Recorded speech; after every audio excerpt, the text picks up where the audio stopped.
Localizada em plena Serra do Caldeirão, no concelho de Tavira, Cachopo é considerada a aldeia mais típica do Nordeste algarvio, distinção obtida pelas suas ruas e casas típicas, às quais o xisto confere um aspecto rústico, como se recuássemos no tempo.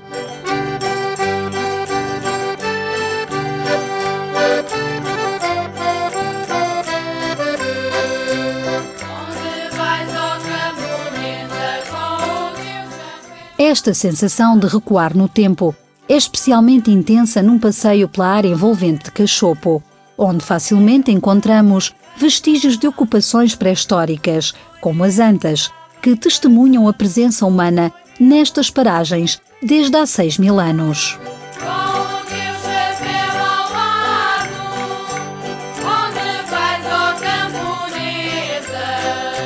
Outra das construções reveladoras da presença humana desde tempos remotos são os característicos palheiros circulares em xisto, com os seus telhados de colmo ou junco. Toda esta envolvente e riqueza originaram o surgimento de particularidades gastronómicas próprias das zonas serranas. Portanto, o tipo de pratos é assim, o que eu conhecia nos meus pais e ainda avós. Portanto, as papas, isso era fundamental. Papas que nessa altura se comiam na ceifa de manhã, e essa vivência ainda foi minha. Quem já tinha água-mel, comia com água-mel. Quem não tinha, comia sem nada, não é? O jantar de grãos, com a abóbora, com um bocadinho de toucinho, com um bocadinho de chouriço preto, isso era, lembro-me. E depois, de sobremesa, o que é que havia nessa altura? Eu lembro-me na casa do meu pai, a sobremesa que havia nessa altura era o pino. Em vez de hoje, que há fartura de melão, de fruta, todas as qualidades e fora da época e empestadas que fazem mal a nós, a gente comia ali, partia-se um pepino e deitava-se um bocado de sal, fazia-se assim ao comprido, e era o que a gente comia em cima do jantar de grãos. E aquilo parece que até ajudava a fazer a digestão. Depois, guisado de galo ou de galinha, por exemplo, quando alguém estava doente, é que se matava essa galinha para fazer a tal sopinha com o hortelã, umas sopinhas ali com o hortelã por cima, para as pessoas que estavam doentes. E guisado de gala era só por Natal.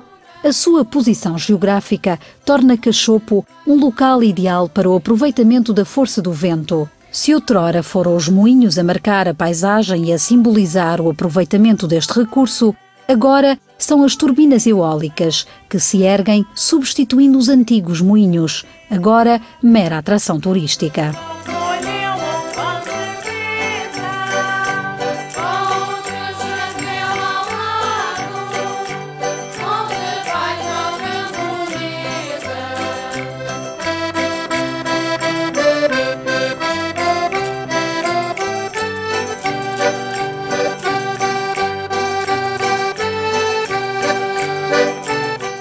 Mas nem todas as tradições têm sido substituídas. Algumas mantêm-se e são já muito raras de encontrar. Desde um ferreiro que tem a sua oficina como um dos atrativos, passando por outra menos comum, como o albardeiro, responsável por equipar os animais de carga com os quais ainda nos podemos cruzar nas ruas da aldeia.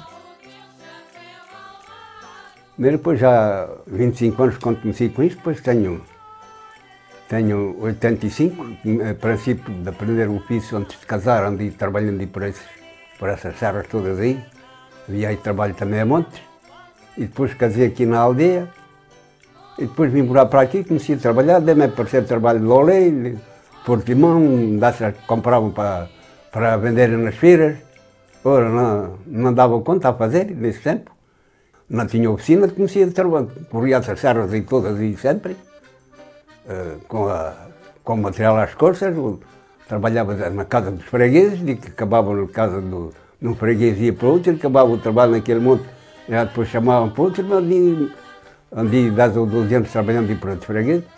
Ora, pois isto começa, talha-se, dá-se a medida do animal, ou faz-se a medida mesmo sem ser de animais, já se sabe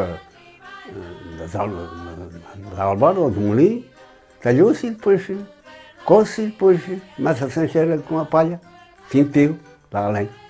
Uma hora dessas, nos dias pequenos era um dia, e às vezes agora nos dias grandes tinha às vezes dias fazer 2 dessas que estão aí. Há outras artes que se têm adaptado melhor aos tempos atuais. A tecelagem é uma delas e a Dona Otília Cardeira, uma das artesãs que mais tem ajudado a promover e a divulgar esta técnica milenar de trabalhar os tecidos. Este espaço é o espaço onde eu passo os meus dias, onde eu faço criações de tecidos e de coisas, onde é um espaço muito visitado porque é o Museu do Linho e as pessoas já não, a nível do Algarve, penso que não há mais nenhum. Tenho aqui algumas peças muito antigas, por isso lhe dei o nome de museu e porque estou a fazer esta atividade que também está em vias de extinção. Toda a gente tinha um tiar em casa. As mulheres que não queriam trabalhar no campo e que eram um bocadinho mais habilidosas e mais criativas, trabalhavam no tiar. A minha mãe era tecedeira, mas não me ensinou nunca, portanto, a ordir, nem as técnicas. Ela fazia mantas de retalhos e eu via ela fazer, já tinha alguma sensibilidade. O processo do linho consiste, que eu estou a fazer desde o semear à peça. Este ano semeei num campo aqui perto de Cachopo para criar uma pequena rota do linho para as pessoas poderem ir visitar. E passa por 16 fases até chegar ao fio. E depois do fio é que vai ser urdido e é que vai ser potear. Todas as peças de antigamente fazia-se alfores, sacos de linho para levar ao moinho, lençóis de linho, mantas e assim. E nessas peças de vestuário eu posso fazer camisas para homem, calças para homem, posso fazer estes cascóis que estou a fazer em pura lã de ovelha, posso fazer em charpes. Depois, na parte da decoração, faz sacos de pão, pode fazer guardanapos, pode fazer naprões, pode fazer toalhas, pode fazer cortinados, pode fazer tanta coisa, tanta coisa.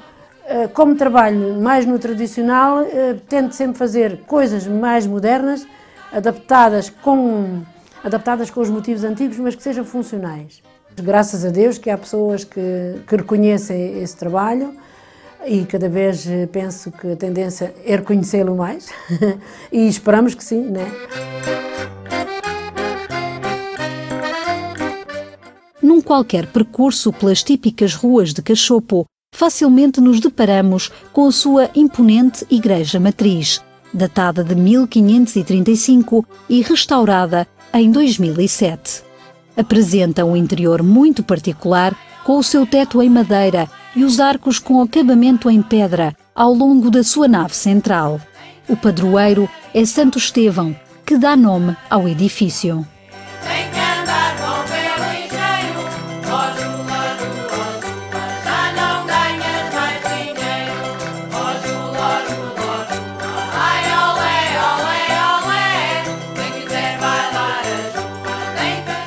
A já referida boa localização de Cachopo, beneficiando de cursos e nascentes de água, das quais se destaca a Fonte Férrea, um local de lazer e passeio, aliados à sua flora particular, permitem o desenvolvimento de importantes atividades do setor alimentar, sendo a produção de mel uma delas e bastante reconhecida pela sua qualidade.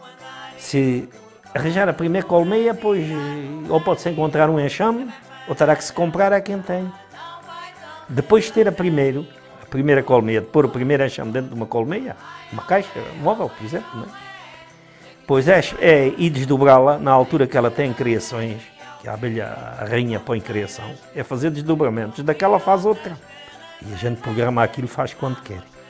E a outra que se põe no mato, pois pode lá pôr e nunca ir para lá enxame nenhum, como pode ir logo ao fim de um dia ou dois, como pode ir um enxame bom, como pode ir um enxame pequenino que não serve ao fim e ao cabo de nada.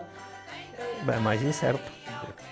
Depois de meter quadros para elas irem para o mel, conforme vão pondo uma meia alça, que eu utilizo a meia alça, depois quando veio o fim da bonança, ele chama a gente, portanto da primavera, das flores, vão-se ir ao campo, tirar de cima das colmeias, traz para o armazém e é metidas é depois dos quadros na máquina centrifugadora, depois de desapercular, se chama, de cortar por cima uma tampa que a abelha põe para tapar o mel, põe uma tampa e com umas facas limpa-se, tira-se aquela tampa, depois mete-se dentro da máquina e é movida com o ar, o mel sai dali, depois vai para aqueles bidões com inox estão ali, e depois dali é então metido em frascos, como esses que estão aqui, desses frasquinhos.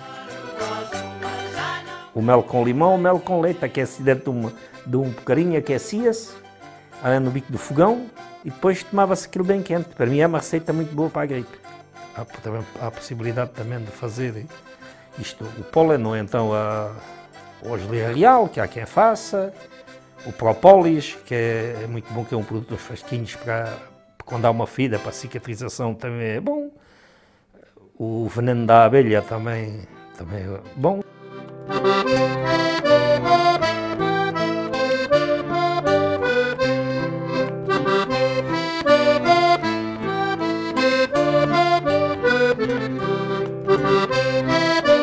A Serra Algarvia é igualmente conhecida pela qualidade do seu medronho, um fruto especialmente cobiçado para a produção da famosa aguardente de medronho, que José Cavaco ainda produz segundo técnicas artesanais. Faço agricultura, faço tudo um pouco aqui para sobreviver no campo, inclusivamente aguardente de medronho, licores e essas coisas assim. Apanha-se o medronho, começa-se a apanhar em outubro, mais ou menos até dezembro, e depois tem que se ter, no mínimo, vá lá, de 30 a 40 dias a fermentar, e depois é que se consegue destilar. A destilação deita-se dentro do alambique, vai-se mexendo para ficar mais ou menos fluido, adiciona-se água e depois tapa-se. Depois de tapar, puxa-se o fogo, faz-se fogo por baixo, aquilo é fogo direto, e depois vai correndo lentamente até mais ou menos estiver completo. Ó tocador de viola e ó moças de... Pois as pessoas, a única coisa que bebiam aqui quando era o vinho e era o medronho, a cerveja veio depois e as outras coisas, mas era o vinho e o medronho.